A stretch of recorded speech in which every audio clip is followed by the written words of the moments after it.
there. So you just mentioned that you're thinking about like the size of the stroke based on your feet. So like here's what's interesting. So I could make a long stroke that the ball goes this far, and then I could make a short stroke and it goes that far. So the swing length is actually less important than what's called the touch, which is like the hit of the ball. So it's like in billiards, like how hard you hit the cue ball kind of thing. Same kind of idea.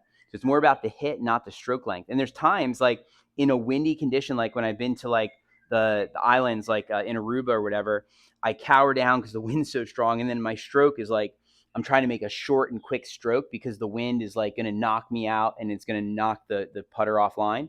And then when it's like nice and sunny in California and there's no wind, sometimes I get up there and I'm like lazy and I just kind of make a lazy stroke.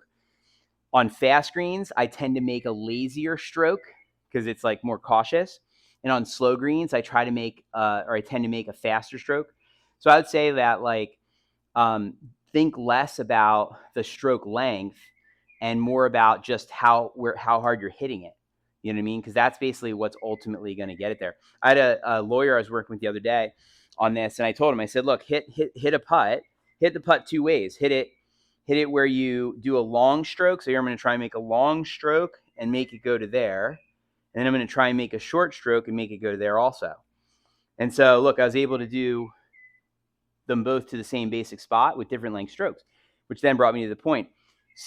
Brandt Snedeker, he's got a short, quick stroke. David Toms has a long, lazy stroke. Who's correct, right? And so the length isn't as important as the touch. And you got to figure out for you what's best. Maybe you putt better like Snedeker, or maybe you putt better like David Toms. You know what I mean?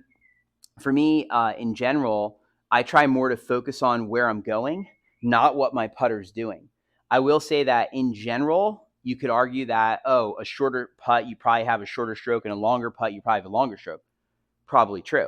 But I would say when I'm in between, like, let's say 5 to 25 feet, I have no idea how big of a stroke I'm making. I'm more thinking about my target and how hard I'm hitting it. Are you with me?